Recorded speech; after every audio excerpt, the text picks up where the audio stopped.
En primer lugar, gracias por venir aquí al Meetup de Spark. Estoy viendo caras conocidas, otras nuevas. Eso es bueno porque cada vez somos más y compartimos una pasión, el Big Data, Spark, todo eso. Y nada, bueno, hoy vamos a hablar de un motor de agregación en tiempo real que hemos hecho en Stratio, que es una herramienta open source, pero lo queremos enfocar para que vayamos viendo un poco qué cosas hemos usado de Spark Streaming, de Spark SQL y qué problemas nos hemos encontrado, cómo los hemos resuelto y todo ese tipo de cosas, ¿no? Estos que están aquí en primera fila son mis compañeros de equipo, aunque hay algunos más que no están aquí. La herramienta es open source, podréis entrar en GitHub y ver nuestro código y todo eso, ¿vale? Bueno, yo soy José Carlos, soy arquitecto en Stratio y además de Spark, pues me encanta Scala, AK y todo lo que son bases de datos en SQL, ¿vale? Pero bueno, aparte del Big Data también somos humanos, viajamos y hacemos cosas. Y bueno, aquí tenemos lo que serían todos los integrantes de Sparta, ¿vale? Todos los que en algún momento han colaborado en el proyecto. Si podéis ver que no es algo pequeño, ¿no?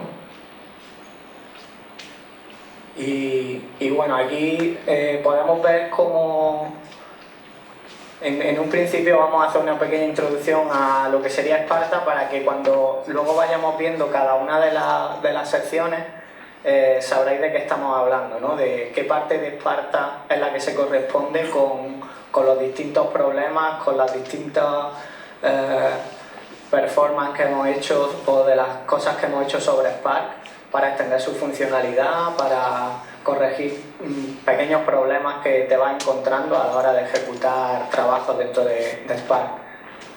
Y bueno, en un principio, bueno, aquí tenéis el casco, en Stratio el logo, porque nosotros nos decimos que somos espartanos y bueno, en realidad el RTA es Real Time Analytics.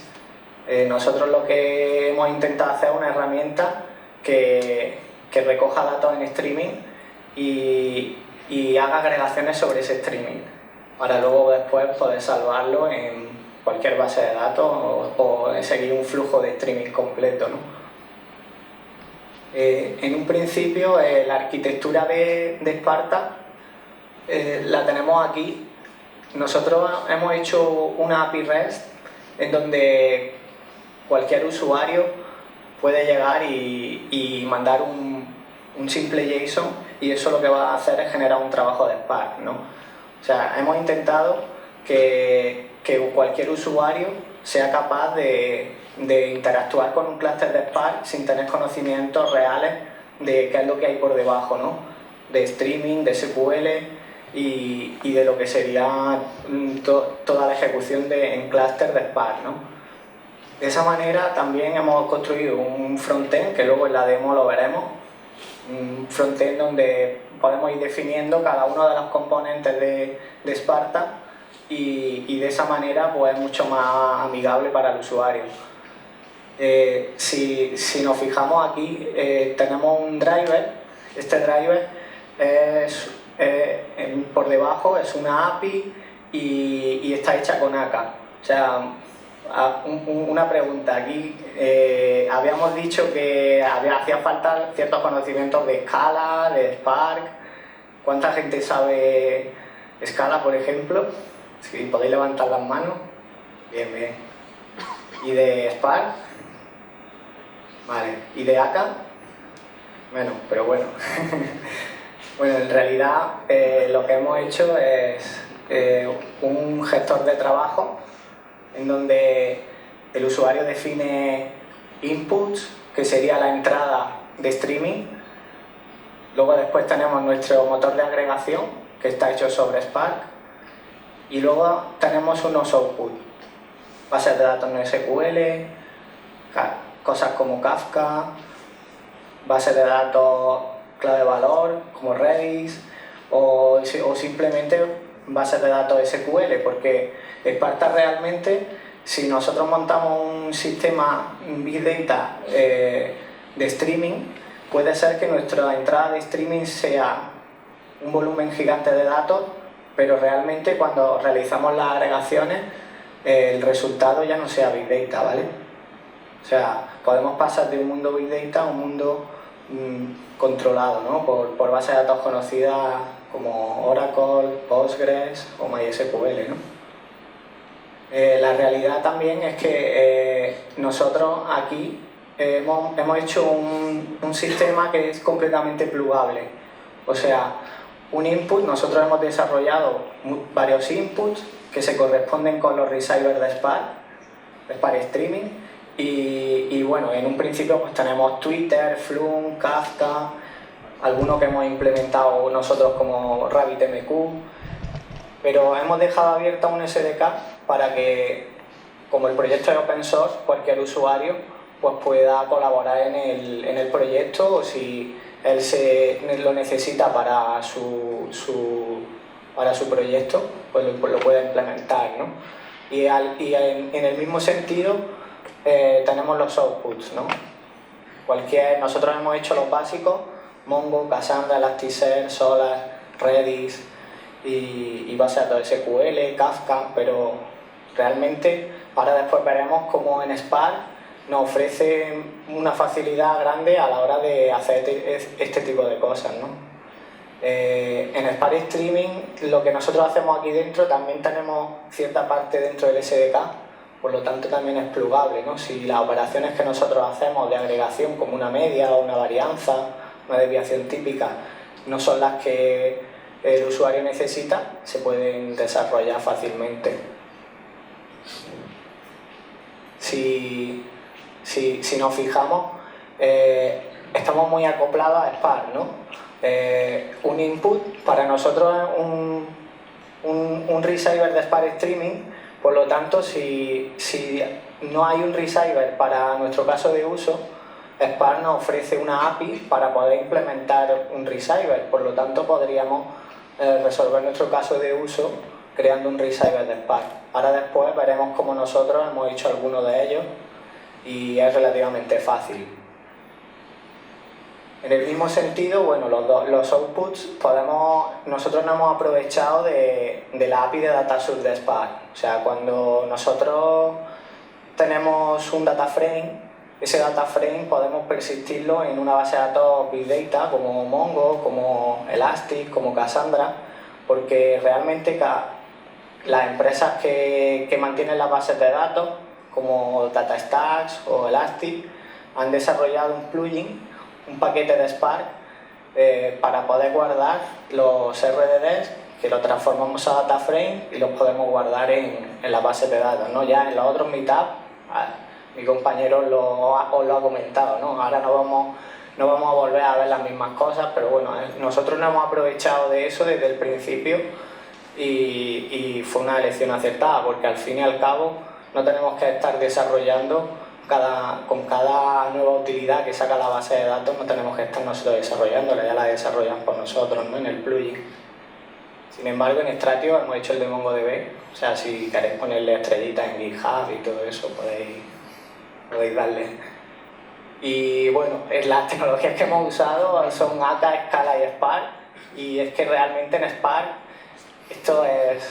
bailan juntos, o sea, son lo que tenemos que controlar para que todo esto funcione, ¿no? Vamos a centrarnos en un principio en la parte de los inputs, y como os he comentado, nosotros hemos desarrollado Receiver de Spark. Spark nos proporciona una API. Esa API es bastante sencilla, puesto que nos ofrece dos formas de hacerlo, ¿no? Podríamos nosotros implementar una clase abstracta que sería un receiver, y ese receiver con una función store pues guarda la información y es lo que realmente luego nos llega en el streaming de Spark, ¿no? Por otro lado, nos ofrece la posibilidad de meter toda esta funcionalidad dentro de una store. O sea, si nosotros tenemos un programa con un sistema de actores en donde vamos pasando mensajes y mandamos la información con actores. Si extendemos el actor helper, podemos hacer esa funcionalidad de store dentro de nuestro propio actor con un mensaje. En un principio Spark usaba bastante ACA y ahora en las últimas versiones está eliminando toda la funcionalidad que tenía dentro de ACA. Creo que en la versión 2.0 quieren quitar la dependencia. Probablemente si yo tuviera que hacer ahora un receiver no lo haría con el actor, ¿no? Sino que lo haría con el receiver.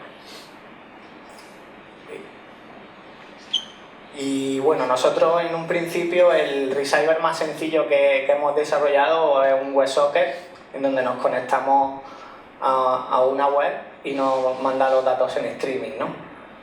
Para nosotros, para hacer ejemplos y pruebas, es bastante fácil a la hora de montar este tipo de receiver porque no necesitamos un Kafka o un Rabbit levantado para hacer cualquier prueba que no sea la parte de un input, ¿no?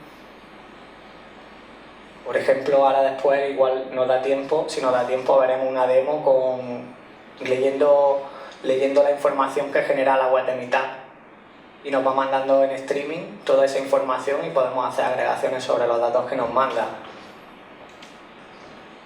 Si vemos el SDK de Spark, lo que os he comentado antes es muy fácil, o sea, nosotros nos crearíamos una clase receiver, myReceiver, que extiende receiver, que es una clase abstracta porque si os fijáis le tenemos que pasar un parámetro que es el nivel el storage level. El storage level normalmente es lo que en Spark, cuando hablamos de memory only, memory and disk, cuando recibimos los datos de streaming, si queremos que solamente los persista en la memoria de la máquina, si queremos que los persista en memoria, en disco, o si queremos que los replique a otra máquina, ¿no? Esto es importante porque cuando tenemos un receiver como Kafka, en donde estamos esperando que una CK, o sea, que realmente los datos han llegado a Spark correctamente, depende de lo que le pongamos aquí, nuestro throughput va a aumentar o va a disminuir, ¿no? O sea, vamos a ser capaces de leer más o menos mensajes de Kafka en función de lo que le pongamos aquí, porque el proceso de streaming tardará más. Una cosa es meterlo en memoria y otra cosa es meterlo en memoria y en otra máquina, ¿no? Donde estamos ya dependiendo de la red y necesitamos una CK de que todo vaya bien, ¿no? Por otro lado, la forma que tenemos de guardar cuando nosotros tenemos nuestra clase receiver, con un streaming context podremos crear data frame de esta manera. Es bastante fácil y de esto solo podríamos asignar una variable que ya tendríamos nuestro dstream, y ese dstream pues podemos hacer cosas de operaciones, transformaciones de streaming, ¿no? Por otro lado, la parte de actor sería extendiendo actor helper, en donde nosotros en uno de los mensajes que reciba nuestro actor, o sea, da igual el mensaje que sea, eso ya depende de tu aplicación, de lo que necesites, ¿no? Pero en un caso tendremos que llamar al store. Ya llamando a store, nosotros estamos guardando este mensaje dentro de un dstream.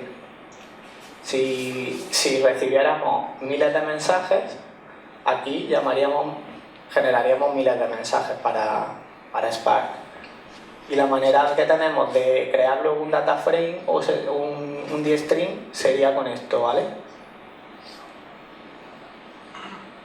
Entonces nosotros, cuando hemos dicho que Sparta tiene un SDK, básicamente lo que nos basamos es que tenemos una clase abstracta input que acepta propiedades y dentro tenemos una función setup en la que nosotros le vamos a pasar un contexto de streaming y un nivel de storage. De esta manera, si yo me quisiera hacer un input de Sparta, por ejemplo el de Twitter, ¿no? Pues llegaría y esta función, a la hora de implementarla, pues crearía con mi streaming context, llamaría a Twitter Utils, que es de Spark, y generaría un data frame, o sea, un dstring de Spark. Como realmente lo que espera nuestra función es un dstring de row, pues lo que tendría luego que hacer es transformar ese dstring de string a un dstring de row. Row es una clase de Spark que se usa para Spark SQL, que no es más que un array de valores, ¿no? Bueno, si aquí, bueno, es fácil y bueno, nosotros hemos hecho el de WebSocket, lo podemos ver aquí, lo tengo abierto, para que veáis un poco que no es tan difícil como parece. Realmente, aquí extendemos Receiver y hay aquí un momento en donde nosotros tenemos que llamar a la función store en el onStart. Realmente lo que estamos haciendo es abrir la conexión al socket y después, depende del mensaje que nos esté mandando, llamar a store. Es simple, una llamada a una función y nos está generando datos de streaming dentro de Spark.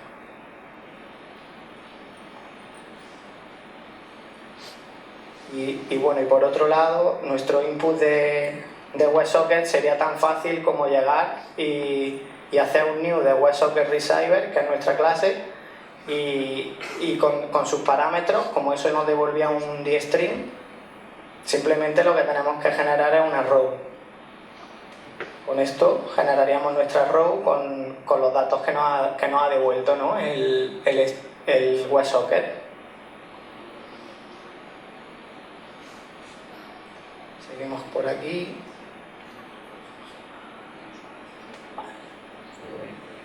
Bueno, nosotros luego, aparte, hemos hecho uno que es un poco más complicado, ¿no? Dijimos, ¿qué receiver le falta a Spark que sea de los que suele usar la gente, ¿no? Y dijimos, pues el de RabbitMQ. Como he comentado, Spark tiene Spark Package, que es una manera que han hecho ellos para que la gente contribuya al proyecto, pero desde proyectos que están separados de Spark, ¿no? No están dentro del repositorio de Spark. Y bueno, nosotros hicimos el de RabbitMQ, lo mismo que en Stratio hemos hecho el de MongoDB. Realmente lo que hacemos es extender el SDK, ofrecemos más funcionalidad y este receiver también es open source, lo tenemos en GitHub y realmente hace lo mismo que hemos visto antes, ¿no? Extendiendo receiver, pero con otra función, con otra clase distinta, ¿no? Porque esa clase nos va a permitir hacer cosas más avanzadas, ¿no? Si lo vemos aquí en la web de GitHub, ya se ve que es un poco más complicado, ¿no? Pero realmente lo que Spark nos ofrece es un receiver que ya nos devuelve un dstring, ¿no? Este receiver tiene más funcionalidad, se le puede hacer hacer que sea más distribuido, que sea tolerante a fallos y ese tipo de cosas, que bueno, cuando haces un receiver de WebSocket no lo necesitas, pero si haces un proyecto como este con RabbitMQ, pues quizás sí necesites ese tipo de cosas, ¿no? Y realmente, entonces ya no tienes que extender receiver, sino que tienes que extender receiver input y string. Es otra clase de Spark. Realmente por debajo al final sí que debes de implementar extender receiver, pero esta sirve para que puedas acceder a otras funcionalidades, ¿no? Nos vamos a venir aquí.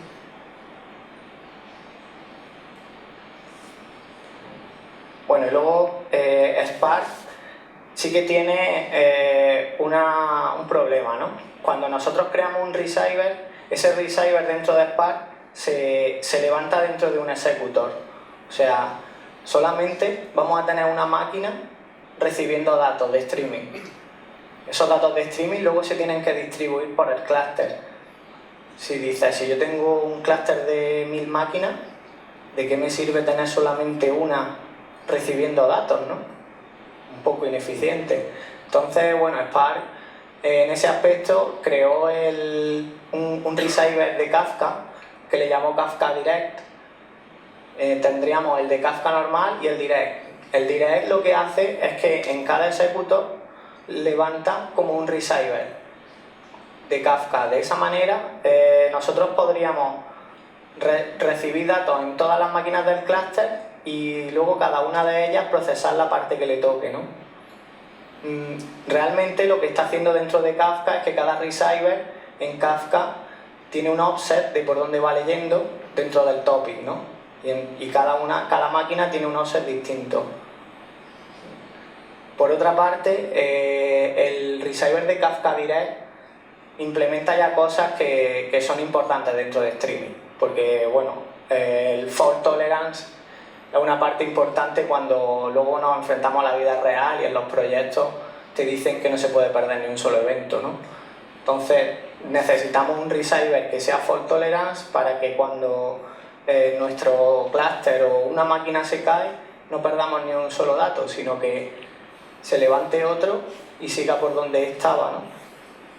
De esa manera, Spark lo ha hecho y nos ofrece la API para nuestros propios receivers una forma de hacerlo, ¿no? Nos aconseja que debemos de implementar nuestra política de ACKs para que cuando nosotros conectamos, si perdemos conexión a lo que estemos recibiendo, pues tengamos un restart, ¿no? y creemos una política de reconexión. Por otro lado, la forma de guardar muchos eventos dentro de Spark, porque la función de store normal es me llega un mensaje y lo guardo, pero ellos recomiendan que usemos un store de un iterador, o sea, de un conjunto de elementos. De esa manera, cuando nosotros guardamos dentro de un dstream un iterador con muchos elementos, vamos a tener que esperar el ACK de muchos, no de uno individualmente, ¿no? Ese tipo de cosas sería ya pues cuando decimos, vale, voy a hacer un receiver, pero voy a hacer un receiver que realmente pues sea usable. Y bueno, aquí esta parte es importante porque vamos a contar cosas que nosotros nos hemos peleado mucho con Spark Streaming a la hora de ejecutar en cluster, con los contextos de Spark y todo eso, ¿vale? Que están normalmente relacionados con la JVM, con la máquina virtual de Java. Como sabemos, en Spark Streaming y en Spark no podemos tener dos contextos en una sola máquina virtual. En cuanto creamos el segundo, nos va a dar un error o nos va a dar un warning, ¿vale? Y entonces no nos va a funcionar el streaming. Por lo tanto, no podemos levantar dos ejecuciones de streaming simultáneas dependiendo del mismo contexto de Spark. Por otra parte, os recuerdo que como mínimo cada proceso de streaming necesita 2 cores, ¿no? Que es algo que algunas veces cuando hacemos pruebas no nos acordamos y le damos solo un core y en nuestra máquina dicen no me funciona, ¿no? Y es que realmente necesita un core más, ¿no? Si nosotros creamos correctamente nuestro contexto de streaming, también es bastante importante hacerlo tolerante a fallos. Para poder hacerlo tolerante a fallos, Spark nos recomienda seguir como una especie de patrón a la hora de crear los contextos, sobre todo el de streaming, porque él necesita que activemos el checkpoint. El checkpoint es una forma de guardar todo lo que nos va entrando de streaming, lo va persistiendo en HDFS o en un sistema distribuido de almacenamiento. Entonces, por un lado necesitaríamos activar el checkpoint y por otra parte, cuando creamos nuestro contexto de streaming, tenemos que seguir el patrón de diseño este. Esta función que aparece aquí es en donde dentro de esa función tenemos que crear nuestro contexto de streaming, crear nuestros data frames, hacer las transformaciones sobre los data frames y hacer las acciones. Todo tiene que estar dentro de esta función. O sea, es como que todo nuestro programa lo tenemos que encapsular dentro de esto. Y por otro lado le tenemos que decir la ruta del checkpoint donde tiene que ir guardando toda la información de streaming. Por otro lado, también es importante que los contextos de Spark los creemos de esta o sea, los creemos o accedamos a ellos de esta manera. Porque así no vamos a estar creando un contexto de SQL cada vez que lo necesitemos, sino que vamos a ir reaprovechando el mismo, ¿no? Pensad que cuando nosotros ejecutamos cosas dentro de Spark, cada executor tiene un objeto de Spark SQL si nosotros lo creamos, ¿no? Es un singleton. Por otro lado, sí, hay muchos problemas con el tema de parar los contextos. O sea, cuando nosotros paramos el contexto de streaming, siempre tenemos que hacerlo gracefully. Porque si nosotros paramos el contexto de streaming y no le seleccionamos gracefully, lo que va a hacer es que todos los batch que tenga pendientes de procesar los va a perder, ¿no? Entonces puedes estar perdiendo información. Si lo haces gracefully y dices, vale, termina, pero todo lo que tengas pendiente, acábalo.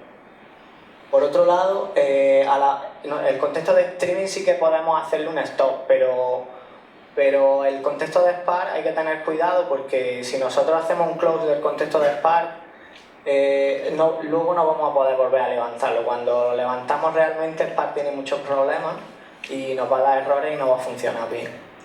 O sea, realmente nuestra aplicación tendría que volver a arrancarse para que ese contexto de Spark lo podamos volver a crear. Esto es importante también a la hora de los test de integración, porque algunos test de integración que comparten la JVM, si yo creo en un test un contexto de Spark, ese contexto de Spark puede compartir cosas con otro contexto de Spark que se cree en otro test. Entonces, si nosotros matamos en un test un contexto de Spark, de un Spark context en el otro test, vamos a tener fallos, ¿no? Y realmente el test no va a pasar. Nosotros en algunos casos lo que hemos hecho es resolver ese tipo de cosas con el getor create, o sea, que todos los tests de integración compartan el mismo Spark context. O sea, si en esa JVM tenemos un contexto de Spark, realmente lo que queremos es que lo coja, no que lo cree. Y bueno, y luego en streaming, un caballo de batalla grande cuando hacemos aplicaciones de streaming son los problemas con la serialización. Nosotros hay que tener cuidado con los closures porque puedes estar accediendo a datos que no son serializables, ¿no? Entonces siempre, algunas veces nos viene muy bien meterlo dentro de un objeto de escala y esas funciones que tenemos ahí dentro sí que están accesibles en cada executor, porque cada executor tiene una copia de esos datos, ¿no? Entonces son nuestros amigos, pero tenemos que usarlos con cuidado porque si metemos demasiadas cosas dentro de los objetos de escala, pues vamos a generar mucha información, memoria que van a necesitar cada uno de los executores. Y bueno, ¿cómo hemos resuelto en Sparta el tema de que no podamos tener dos contextos de streaming? Si recordáis, en Sparta, cuando nosotros nos creamos un proceso de agregación, tenemos un input y un output y hacemos nuestra agregación. Pero, ¿qué pasa si yo quiero tener dos? Si yo quiero leer de un topic de Kafka y eso guardarlo en un Mongo, y por otro lado quiero leer de un RabbitMQ y guardarlo también en un Mongo o generarlo en un Cassandra, ¿no? Pues en un principio nosotros optamos por un proyecto que hay en TestSpark, que es JobServer, pero no cubría nuestro caso de uso, ¿no?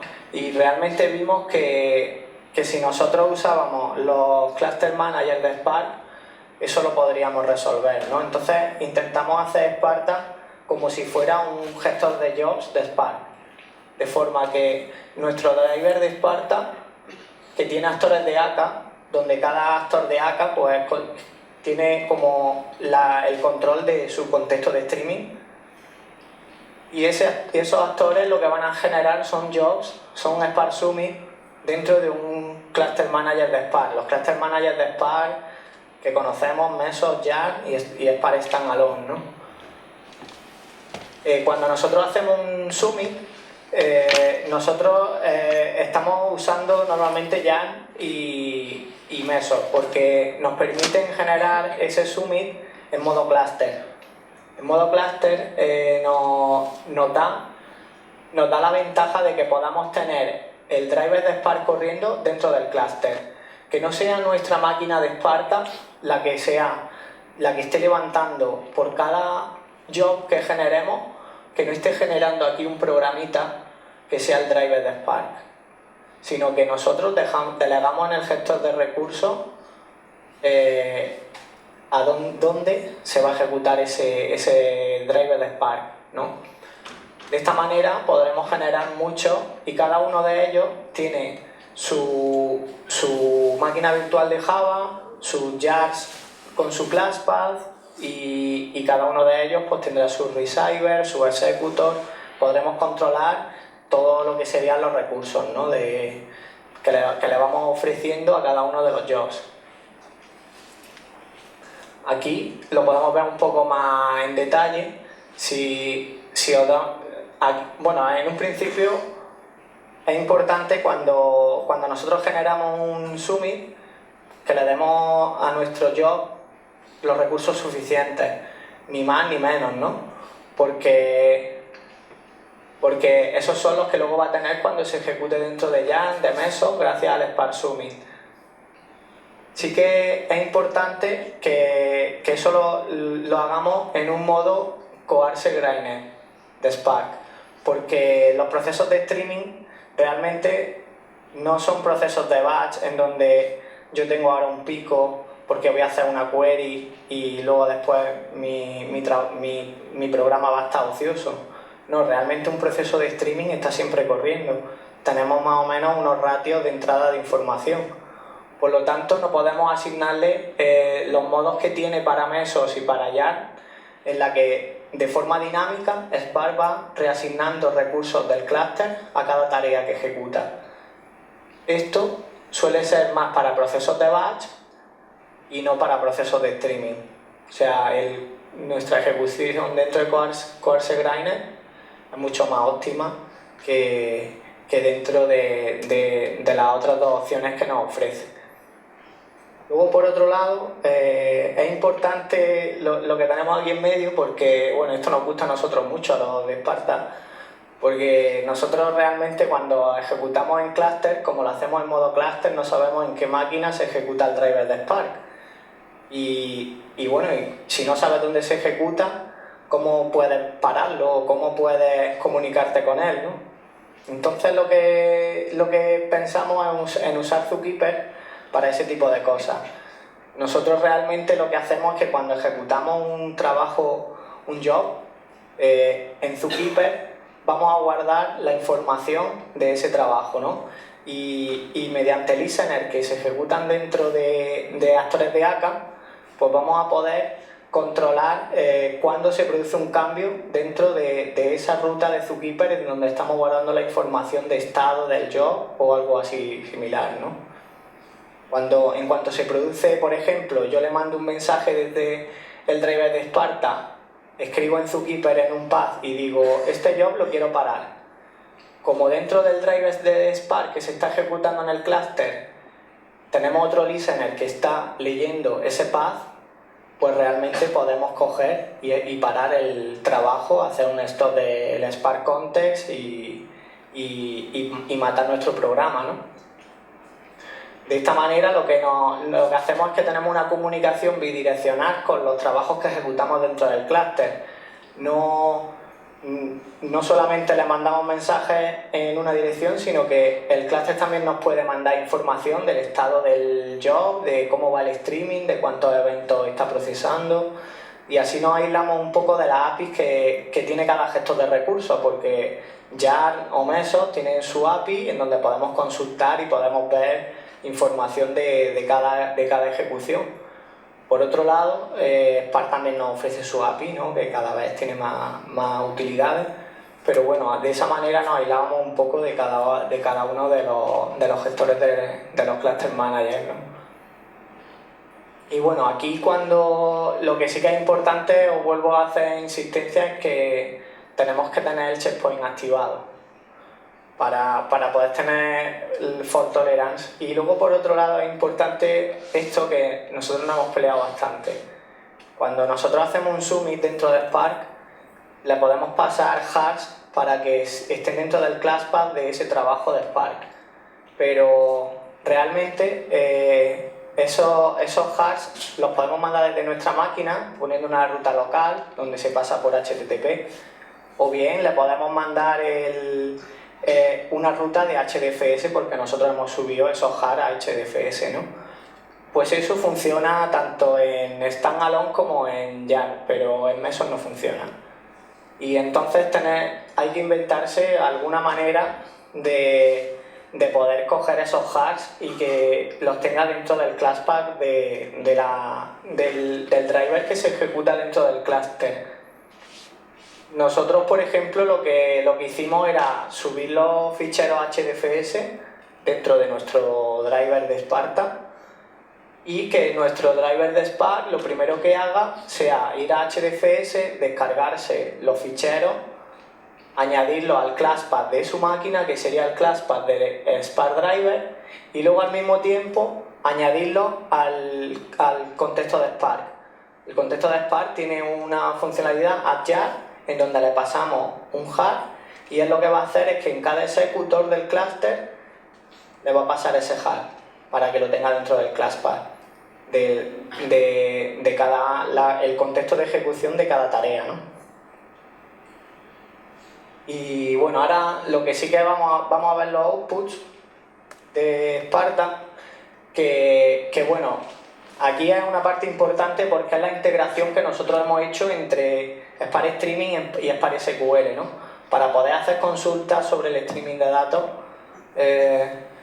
Hemos implementado alguna cosa que al fin y al cabo cualquiera que lo quiera hacer es sencillo. Nosotros en un principio lo que quiero destacar es que podemos transformar un dstring, o sea, nosotros siempre cuando recibimos datos nos devuelve a lo mejor el input de Kafka un string, ¿no? Y ese string dice, bueno, ¿y ahora qué hago con él? O, por ejemplo, con una función de map lo podríamos pasar a un tipo row, ¿no? De esta manera. O bien, imaginad que un string es un JSON y ese JSON lo queremos pasar también a una row, donde hay una lista de valores. Simplemente haciendo también un map y parseando con la librería de JSON, podríamos extraer todos los valores del mapa que nos devuelve, ¿no? Y de esta manera generaríamos una vez más un dstring de row, pero con todos los valores del JSON. O sea, del JSON con todos los valores. Para los que sepan escala, esto no está bien hacerlo. Y bueno, y todo esto que vemos aquí, pues se puede hacer también con los RDD, ¿no? Porque al final un dstring no es más que de un conjunto de RDD. Normalmente vamos a tener siempre dentro de un dstring un solo RDD. A no ser que usemos transformaciones de ventana, en donde en ciertos casos puede ser que lleguemos a tener más de un RDD. Pero lo normal es que tengamos un solo RDD dentro del dstring. Ahora después igual lo vemos más adelante. Luego, nosotros en Sparta lo que hemos intentado hacer es que todas las entradas y salidas de cada uno de los componentes de Sparta sean genéricas, o sea, elegir un tipo de dato común para de esa manera poder hacer como workflows en donde tú puedas intercambiar las piezas de los distintos componentes libremente, ¿no? Porque la entrada de uno y la salida de otro son iguales. En esa lección lo que decidimos usar fue la row de Spark. ¿Por qué la row de Spark? Porque si nosotros en cualquier momento tenemos un dstring de row, si hacemos un for each RDD, nuestro RDD va a tener dentro rows. Por lo tanto, aplicándole un esquema, podríamos tener un data frame, ¿no? Si os fijáis, aquí lo que haría sería con el SQL context crearíamos un data frame donde la función create data frame le pasamos el RDD y el esquema. En la última mitad de Spark, creo que mi compañero Jorge ya explicó un poco como un caso, un ejemplo de cómo hacer esto, ¿no? Pues nosotros dentro de Sparta esto lo hemos usado bastante para que en cualquier momento un dstring lo podamos convertir a un data frame y ese data frame lo podamos guardar ya en cualquiera de nuestros outputs. Porque si tenemos todos los paquetes de Spark para guardar en Mongo, para guardar en Cassandra, para guardar en Elastic, podemos aprovecharnos de todo eso para persistir un data frame y realmente lo que estaríamos haciendo es guardar los datos que nos están entrando en streaming, ¿no? Imaginad que con este data frame también le podemos hacer una query SQL y de esa manera podríamos estar haciendo ya cosas con Spark SQL dentro de un proceso de streaming, ¿no? Nosotros en Sparta, en nuestro SDK, el output, realmente, bueno, aparte de estas propiedades, de recibir una lista de esquemas, lo importante son estas dos funciones, que una no es necesario implementarla y otra sí. El setup, imaginad que nosotros nos vamos a hacer un output de Mongo. Pues yo diría, bueno, pues yo tengo datos de streaming y los quiero guardar en Mongo. Pues, ¿qué tendría que hacer en un setup? Setup realmente dentro de Sparta se ejecuta cuando arranca Sparta. Dentro de cada executor, eso se ejecuta, ¿no? De esta manera nosotros podríamos aquí crear índices con la librería de Mongo, podríamos hacer otro tipo de cosas, como en Cassandra crear las tablas, crear un key space o crear índices de Elasticsearch. Y luego por otro lado tendríamos la función user. User es la función que realmente Sparta usa cuando nosotros queremos persistir un data frame, pues nosotros usamos esta funcioncita. Si nosotros implementamos esta función, realmente lo que acepta es un data frame. Si recordamos que nosotros aquí generamos un data frame, si llamamos a user y le pasamos el data frame, pues ya lo tenemos, ¿no? Podríamos guardar ese data frame con cualquiera de las APIs que nos ofrece Spark con su API de data source. Un ejemplo que se vio también en el último meetup sería, pues nosotros tenemos un data frame, hacemos un write, le pasamos el formato de Mongo, que sería con, data source, Stratio, Mongo, y le ponemos su modo, le pasamos sus opciones y hacemos un save. Ya tenemos guardado el data frame dentro de Mongo de una colección de Mongo. Ahora, una cosa importante que nosotros dejamos abierta es que como realmente le estamos pasando un data frame, podríamos no usar una de las librerías de Spark. Por ejemplo, cuando nosotros hemos hecho un output de Kafka, que eso lo que nos da la utilidad dentro de Sparta es de generar un proceso de streaming en donde la salida no es una base de datos, la salida sigue siendo un streaming. Nosotros nos entran 1 millón de eventos, agregamos y generamos una salida a Kafka de 100 eventos. Y eso lo va a consumir otra aplicación o lo va a consumir otro programa dentro de la arquitectura que se monte, ¿no? Entonces, de esa manera, nosotros de esta manera podemos hacer un output de Kafka, por ejemplo, porque si nosotros dentro del data frame hacemos un for each partition, aquí nos está devolviendo una lista de rows, es una secuencia de rows. Podemos crear una conexión a Kafka y luego hacer un save de cada una de las rows, ¿no? Es algo sencillo, pero realmente nos está dando mucha potencia, ¿no? Porque podemos generar una salida a cualquier cosa realmente. Imaginaos que aquí en lugar de hacer eso, pues mando un email o mando un mensaje de texto o mando una alarma a un móvil o algo así, ¿no? En este sentido, lo que nosotros hemos implementado es una cosa que hemos llamado triggers, para que cuando nosotros tenemos un flujo de entrada de datos y los transformamos, esos datos que serían como una parte de una ETL, ¿no? Pues realmente podríamos generar un trigger y como nuestras entradas y salidas son comunes y tenemos un data frame, Pues ese data frame lo podemos registrar como una tabla temporal. Al registrarlo como una tabla temporal, le podemos hacer consultas de SQL. Imaginaos que nosotros tenemos un objeto que tiene aquí dentro una consulta, un select asterisco from no sé qué, ¿no? Pues de esta manera podemos generar una consulta SQL sobre el streaming y la salida sigue siendo un data frame. Lo podemos persistir en Mongo, podemos hacer otra vez cualquier tipo de guardado de esa información. Aquí luego también tenemos, nosotros dentro de Sparta tenemos los inputs, transformamos los datos, pues por ejemplo cuando nos llega un JSON y queremos elegir ciertos campos realmente, pues nosotros esa salida de esas transformaciones podemos generar un streaming o bien podemos generar cubos. Los cubos de Sparta pues son agregaciones, ¿no? En el mundo lab eso es bastante conocido, en donde ahí hablamos de dimensiones, de operaciones y todo eso, ¿no? Pues realmente sobre la salida de esos cubos pues también podemos generar triggers, porque en nuestra salida sigue siendo un data frame, ¿no?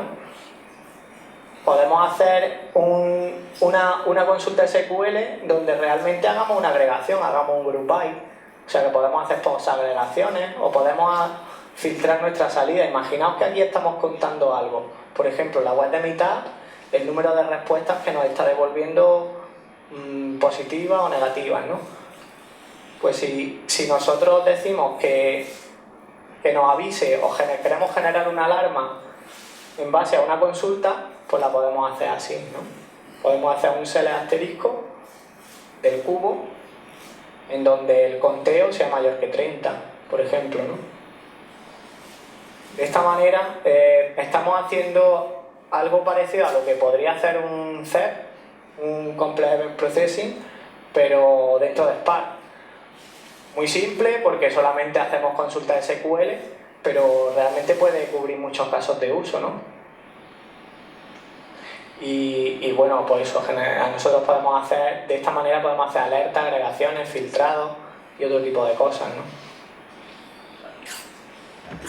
Bueno, aquí en este apartado lo que vamos a ver son las opciones, las cosas que hacemos de streaming más avanzadas dentro de Sparta, ¿no? Dentro de las cajitas esas que hemos visto en la arquitectura, en la parte de streaming puro sobre los dstream, jugamos mucho con las funciones de ventana, ¿no?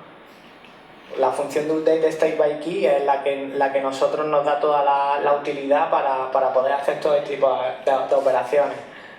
Por otro lado, quiero resaltar esto, que es algo muy simple, pero que bueno, igual la gente no sabe que se puede hacer, ¿no? O sea, si yo por ejemplo tengo una clase de configuración donde tiene parámetros de configuración, de ventana, de un proceso de streaming, realmente si nosotros tenemos un dstream, haciendo esto podríamos generar una secuencia de dstreams y cada uno de ellos pues tendría una configuración distinta. Imaginad que hacemos de este dstream, nos venimos aquí y por cada elemento de elements tiene una ventana distinta. Pues realmente estamos generando una secuencia de dstream en donde cada uno de ellos tiene una ventana distinta de tiempo, en donde podríamos jugar con la temporalidad de los datos, ¿no? Esto es importante porque para nosotros nuestras operaciones son stateful, o sea, cuando recibimos datos tenemos que jugar con ventanas hacia atrás y al mismo tiempo tenemos que caducar información y seguir recibiendo, ¿no? E ir procesando solamente en base a lo que no tenemos caducado, ¿no? En ese sentido, en los últimos meetups creo que se vio ya la función de update state by key o reduce by key and window, en donde la API normal de Spark es esto que veis aquí.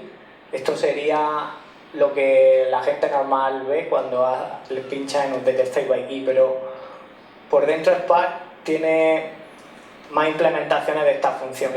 Esta función realmente está llamando a otro update state by key con otros parámetros.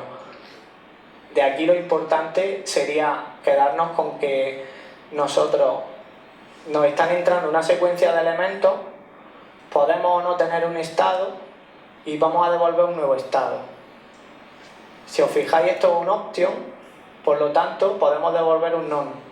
Dentro de Scala, si nosotros aquí devolvemos un none, lo que estamos haciendo en esta función exactamente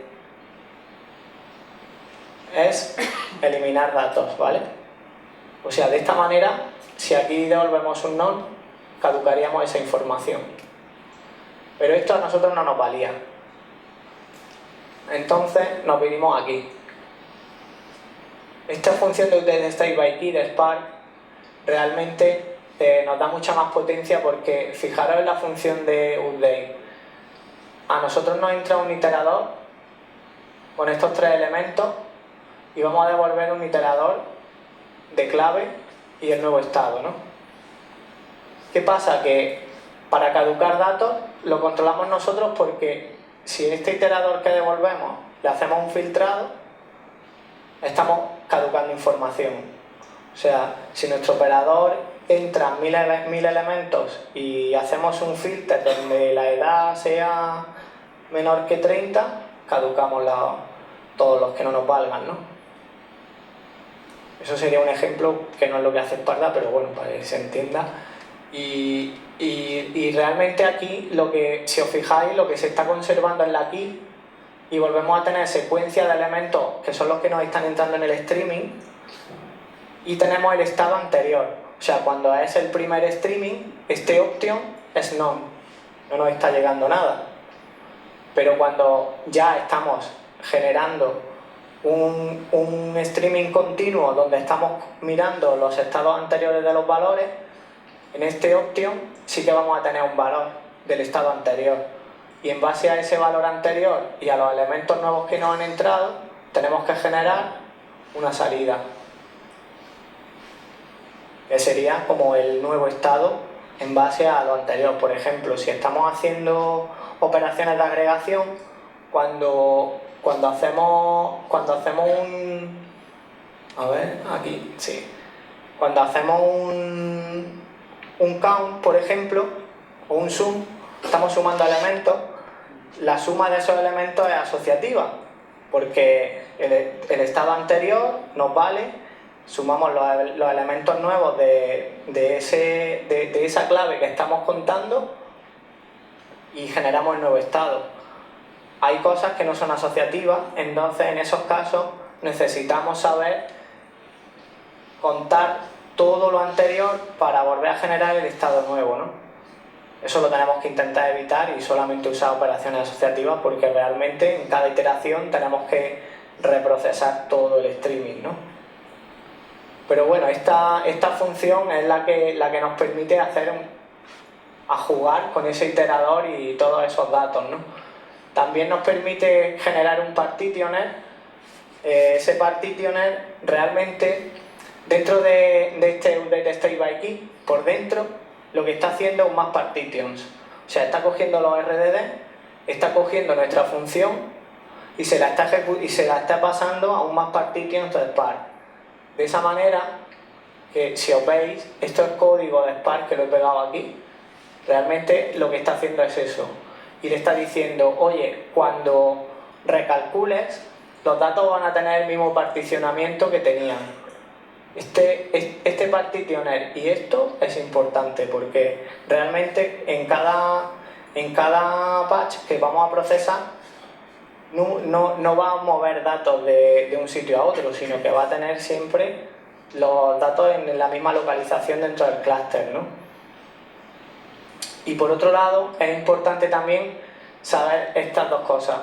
El checkpointing lo hace automáticamente, nosotros no tenemos que hacer un checkpoint del dstring que le entra a la función updateStateByKey porque el checkpoint es necesario que esté activado para las operaciones de ventana stateful y luego por otro lado necesitamos tener vamos a tener siempre un único RDD dentro del dstring.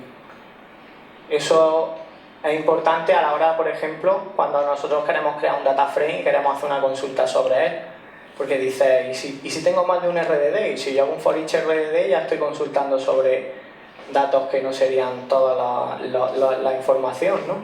Pero no, realmente cuando hacemos un state by key, eso por dentro está haciendo, tiene por dentro solamente un RDD. Bueno, en resumen, podemos caducar los datos, controlamos el partitioner y podemos tener conciencia de qué datos nos están entrando nuevos y qué datos son antiguos, para que los nuevos los podamos persistir o los antiguos los podamos dejar dentro del streaming, pero no los sigamos arrastrando, ¿no? Porque no han cambiado su estado. Y bueno, y en el futuro, en Spark 1.6 han sacado Map with State, que es una función de Spark que es del orden de 10 veces más rápida que Update State by Key, por lo tanto hay que actualizarse, y Kafka Strings, que parece que mola bastante. Por otro lado, bueno, aquí lo veríamos un poco dentro de nuestro código, pues cómo realmente nosotros usamos eso, ¿no? Aquí veis la función UpdateStateByKey, donde le pasamos una función, un partitioner y si lo recordamos o no. Esta función realmente es una de estas dos funciones en base a un parámetro de configuración, ¿vale? O sea, una es asociativa con tiempo y otra es asociativa sin tiempo, porque realmente nosotros podemos hacer que el streaming funcione con tiempo o sin tiempo y el streaming sea infinito, ¿no? Y por otro lado destacar que nosotros lo que nos devuelve, por supuesto, lo podemos asignar a una variable donde esto es un dstring y ese dstring se lo podemos pasar a otras funciones que hacen otras cosas, ¿no? Aquí, por ejemplo, veríamos qué es lo que habría dentro de la función de asociativa.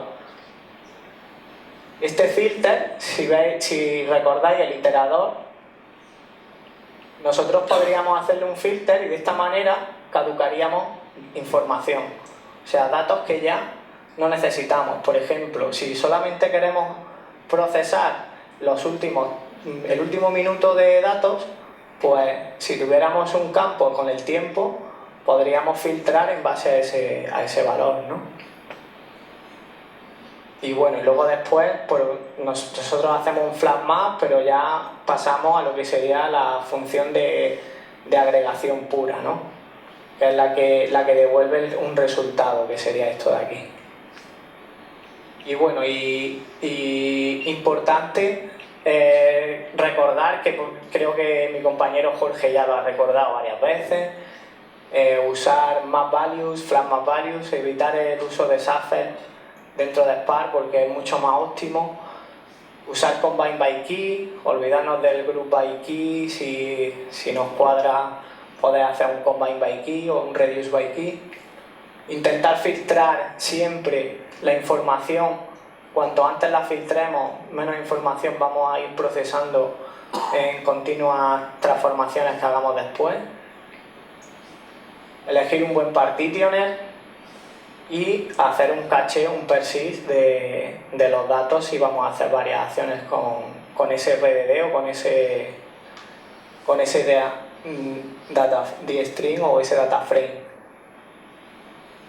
Y bueno, y luego el map partition sí que es importante en caso de que nosotros, por ejemplo, si hacemos un map y dentro del map levantamos una conexión a la base de datos,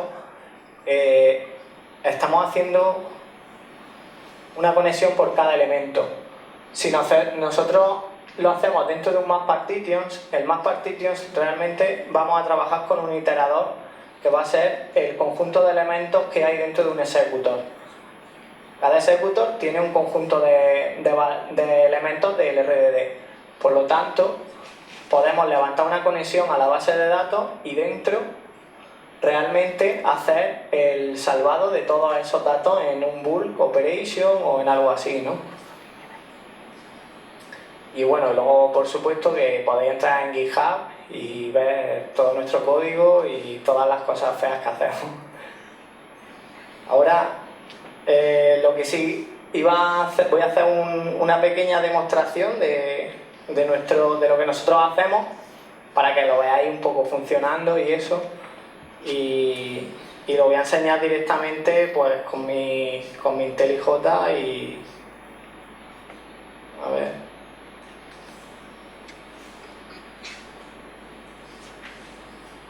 Vale, aquí tengo abierto el proyecto de Sparta.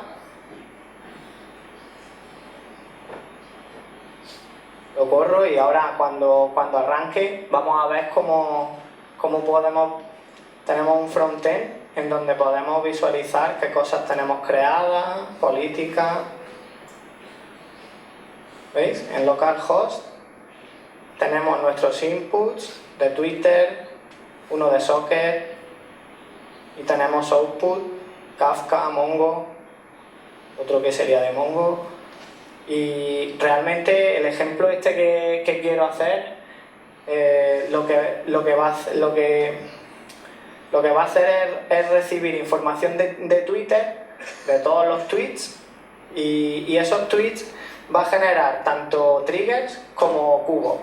Y esos cubos y esos triggers no los va a guardar solo en Mongo, sino que los va a generar en Kafka, ¿no?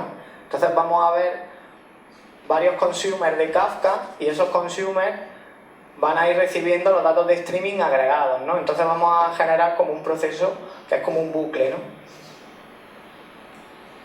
Aquí dentro de las políticas, para nosotros una política es como la configuración completa de un input, un output y todo lo que yo quiero hacer, ¿no? Os puedo enseñar un poquito aquí cómo lo hacemos. Elegiríamos el input de Twitter.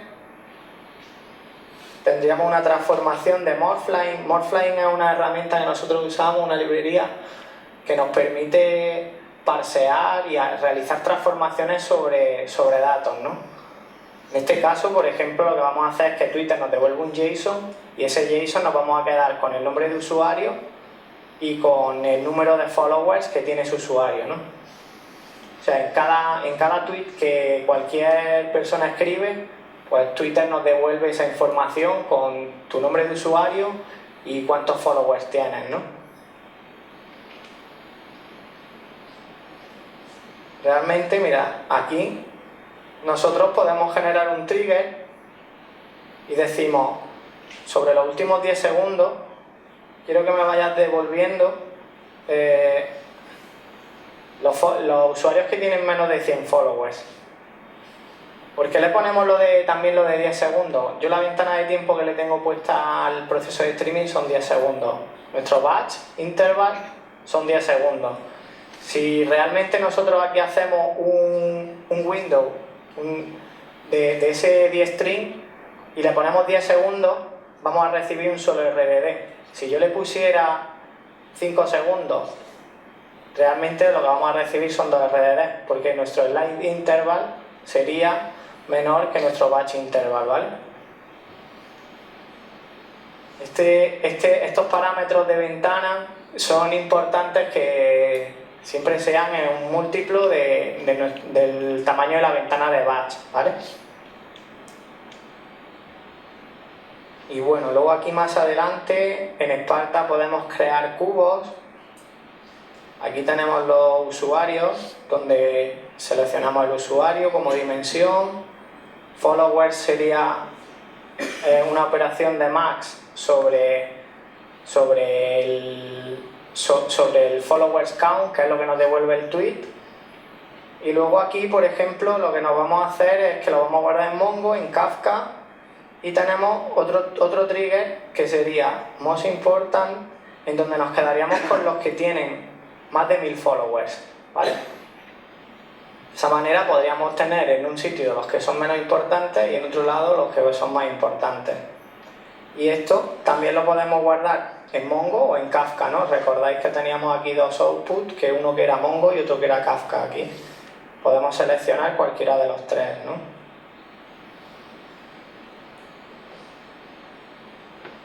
Vale, y si nos venimos fuera, voy a preparar. Aquí tengo corriendo un servidor de Kafka.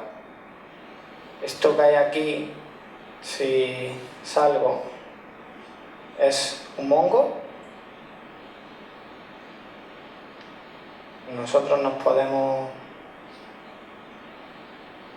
levantar un consumidor de Kafka. Como he generado una salida a cada uno de los... Espera, ahí. Como la salida va a ser a colas de Kafka para generar un flujo continuo, pues realmente podemos levantar consumidores sobre esas colas donde vamos a devolver los resultados y vamos a poder ir viendo cada uno de ellos, ¿no? Levantamos cada uno de las colas, de los consumidores, de los topics de Kafka. Y ahora cuando lancemos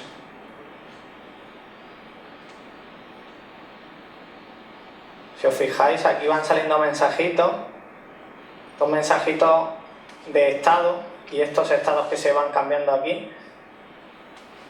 se hacen a través de Zookeeper con los listeners que os he comentado antes, ¿vale?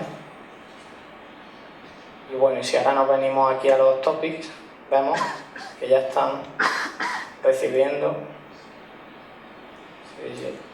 cada 10 segundos. ¿Veis? Aquí tendríamos mayores de 1000, followers count menores de 100.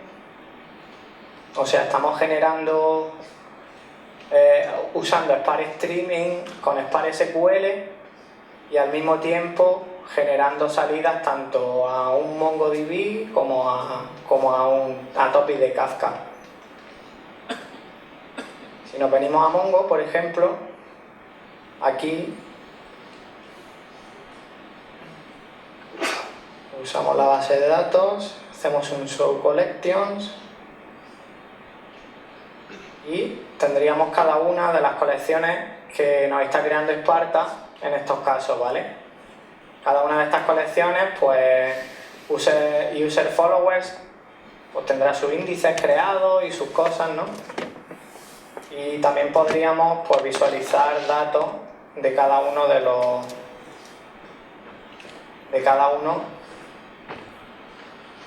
las colecciones, ¿no? Es el string trigger, lo que nos devolvía eran los menores de 100, ¿no? Pues vemos que tenemos el usuario, el followers count menor que 100 y de este tipo de cosas. Y no sé qué hora es. Vale. Nada, es que teníamos preparado otra cosa porque, bueno, nosotros ejecutamos dentro de los cluster managers de Jar o de Mesos y bueno, y para nuestra integración continua y para nosotros hacer pruebas, lo que nos estamos montando son Docker. Tenemos contenedores de Docker con Spark, de HDFS, de Mesos y luego con Sparta, con Kafka, y entonces queríamos enseñar cómo podemos levantar Sparta dentro de un clúster de Spark de Docker, con Docker y guardar la salida en un Mongo o en HDFS, en formato CSV y ese tipo de cosas, pero igual ya no da tiempo. Si queréis ahora podemos, si tenéis alguna pregunta o algo, pues la podéis hacer. También tenemos comida y bebida, que imagino que tendréis ya ganas de iros para allá. Y bueno, y allí en la bebida y eso, si nos queréis preguntar a cualquiera del equipo de Sparta o a Steve, que está aquí, nos podéis preguntar lo que queráis, tanto de la empresa como de Spark, de streaming, de lo que queráis, ¿vale? Y ya está. Y bueno, los micros no sé por dónde están, si tenéis alguna pregunta, por allí.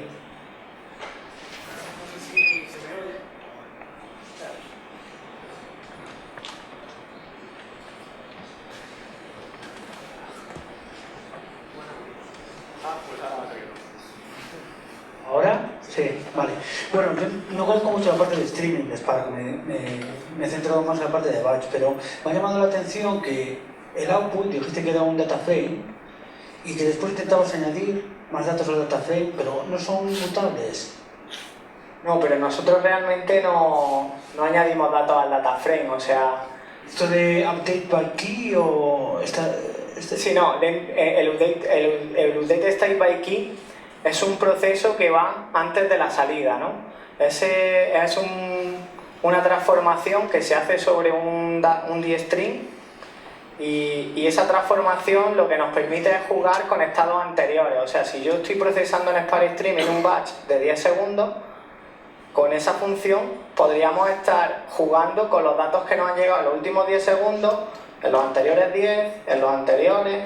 O sea, depende de tu caso de uso, puedes mover la ventana, el tiempo hacia atrás y ir haciendo cálculos progresivos, ¿no? O sea, que en tu ventana no tengas que procesar siempre toda la información, sino que vayas conservando un estado de los datos que sí que es mutable en ese caso. O sea, la mutabilidad del dato dentro de las operaciones stateful, Spark nos la ofrece realmente.